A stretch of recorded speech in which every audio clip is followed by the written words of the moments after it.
Good afternoon. Thank you for joining the American Library Association as we go live.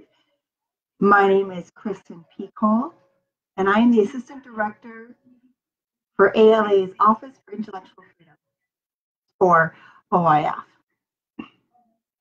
My goal in the next 20 minutes is to highlight the importance of reporting censorship and all that goes into reporting, and to hear your stories about reporting censorship. The Office for Intellectual Freedom is pushing for everyone to get their reports in before December 31st, so we can analyze all the data for the spring release of the 2018 Top 10 Challenge books. So, December 31st, remember that date. Post in the comments where you're watching from. I'm really curious. And if you work in a library, what type of library do you work in?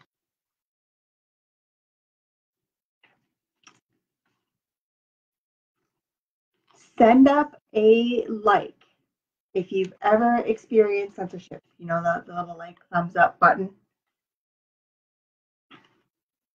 Maybe you've experienced it. Maybe it's been in your library. Maybe it's been a colleague of yours. If you've ever experienced censorship, please feel free to let us know. Be curious to find out.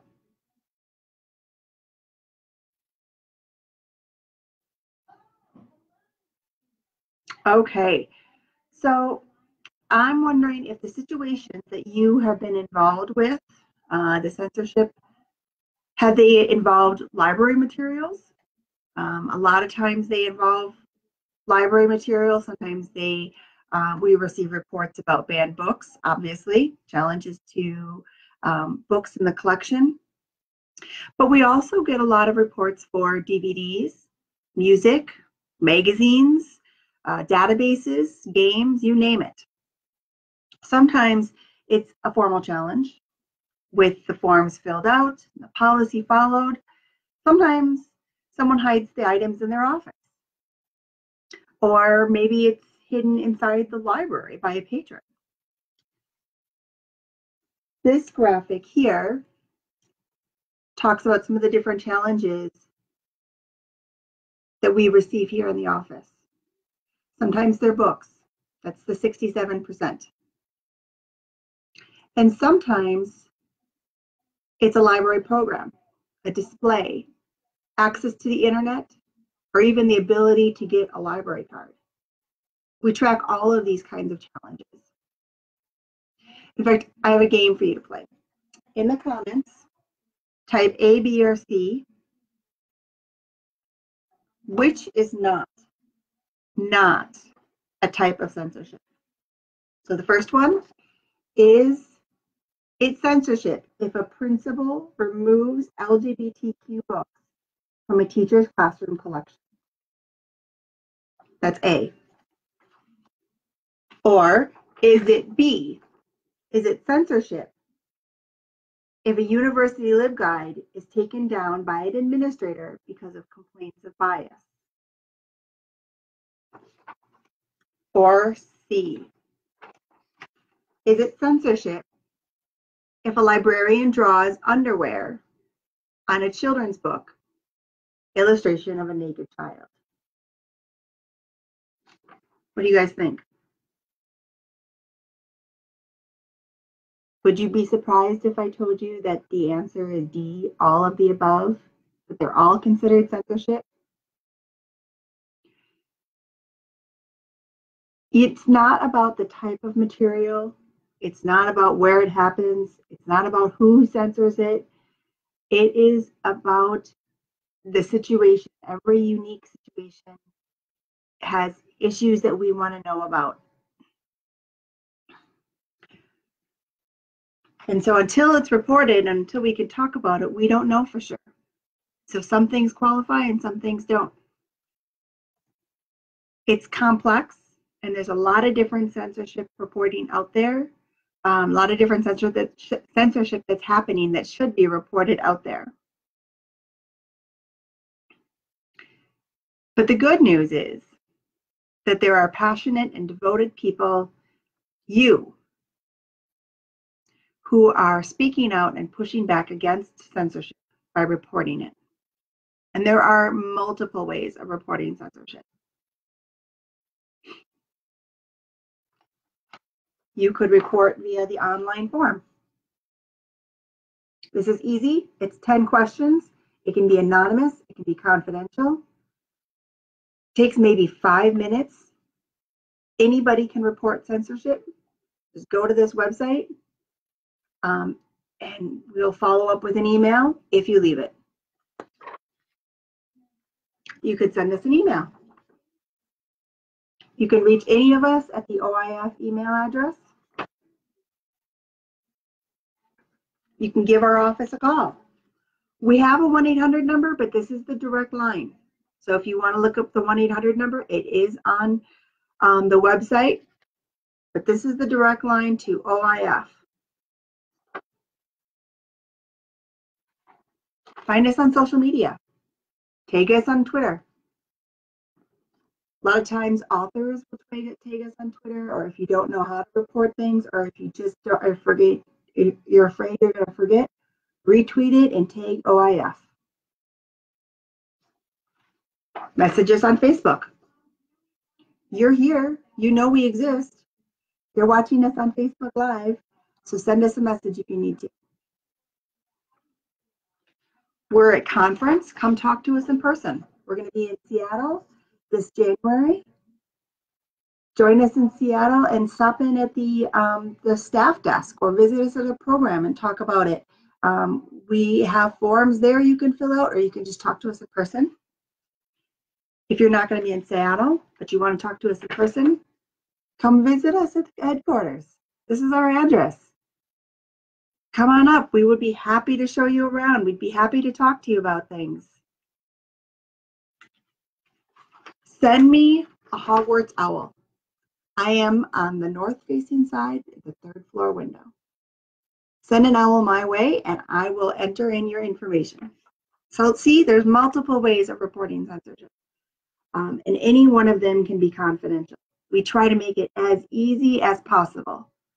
We understand that there are barriers and that there can be fear and trepidation when it comes to reporting censorship. People can sometimes be afraid to lose their jobs or suffer negative consequences. People may not know that they should report censorship when they see it happening, or what qualifies as censorship. Sometimes people make difficult decisions, and they don't want to be admonished about it. They don't want anybody to know. Sometimes they don't know that there is support available, and they feel very alone and very isolated. Our first priority is to support library workers who are going through the experience, whether it's a book challenge, a program challenge, internet filtering. But we also keep the confidentiality of those who request it. Reports can even be made anonymously. You can leave a voicemail at the office with details, but no contact information. You could submit an online report, but leave a fake email address.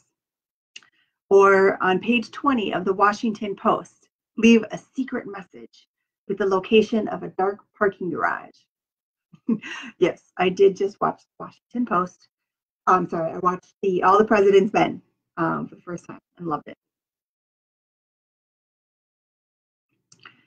Contact details and personally identifiable information is necessary when you're requesting support. If you're just reporting an incident, though, all we need is the title. If it's a material challenge, tell us the situation. As many details as you're willing to give. What type of library, the state you're located in, who challenged or censored the material, why, that's the big one. What was the reason given? We'll take whatever we can get. Because we know that censorship is happening. We've compared the numbers of reports to ALA with the reports received by state organizations. and between 82 and 97% of censorship reports we never hear about. If we do the math, that's 350 challenges in 2017, and that could mean as many as 10,000 censorship incidents that have occurred. 10,000. By reporting censorship now, you're helping others in the future. We use the information to track trends, develop resources that can help the profession in protecting intellectual freedom. During a challenge, OIF can write a letter to support the library board or provide talking points and book reviews to defend materials and services that are under reconsideration. OIF can provide information about state statutes and legal cases or help with press relations and social media. With each report that we learn about, we can see what works and what doesn't, constantly adjust and tailor our support to meet the needs of a local library and community. What we learn from the censorship reports helps our colleagues in the field, and it also helps our members craft policies and supporting documents. We can provide the most accurate snapshot of censorship in our country as possible when we know about them all. When you're going through a censorship incident, you can feel alone and attacked. It's stressful, it's emotional, it's very overwhelming. Even if you ask ALA to keep your report 100% confidential and you aren't able to take any action, my line is still open for you. For emotional support, for listening. I can't always promise chocolate or booze, but I can relate professionally and personally. So we want to know about your situation so that we can offer as much support as possible.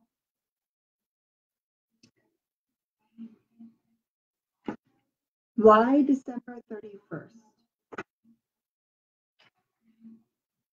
Again, here's the date. Because OIF needs time to review every report and compile statistics and data so we can put together these really great infographics that analyze the materials that are coming in. In April, ALA celebrates National Library Week with the release of the State of America's Libraries report.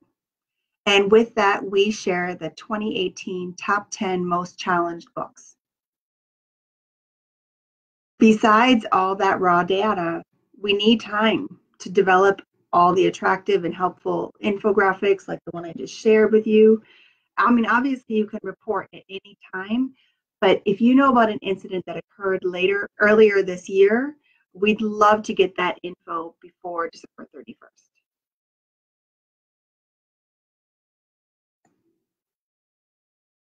Yes, Vicki, I just saw your question. We do offer help with programming challenges. So it can be a challenge to programming, books, library displays. We've had a lot of pride displays that have been challenged. We offer support and assistance when it comes with databases. It could be DVDs, anything like that. So yes, please feel free to contact us, and we can offer support about programming as well. Now, if you're online, if you're live with us right now, send out a like if you have nothing to report and actually you're feeling left out and sad because you want to do your part as an intellectual freedom fighter.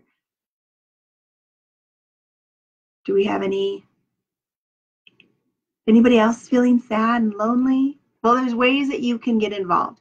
There are tools that you can use. You can still support reporting censorship. We've compiled some things to get the message out. So there are blog posts and press releases that we've written. Ellie's going to be posting the link to those in the comments. You can share those that talk about the importance of reporting censorship. When this event is done, please feel free to share this recording. There are graphics. We have really great banners that are both horizontal and vertical. We have a square one. You can put them on your social media accounts, put them on your website, put them in your newsletters, share them with other colleagues. There are tweets. We've developed hashtags and pre-populated tweets that you're welcome to share. There's lots of ways that you can support getting the word out to other people and reporting censorship so that we have the most accurate data available. You may be wondering though, why me? Why should I have to do this? I've got other things to be doing. The censorship didn't really affect me. Why should I do it? Why should I stand up? Why should I go through all that trouble? You're going to see behind me, I have the Library Bill of Rights poster. And Article 3 of the Library Bill of Rights states, libraries should challenge censorship in the fulfillment of their responsibilities to provide information and enlightenment. It's a professional responsibility for everyone. Thank you for joining us today, and let us know if you have any questions. And again, please, please report censorship. Thank you.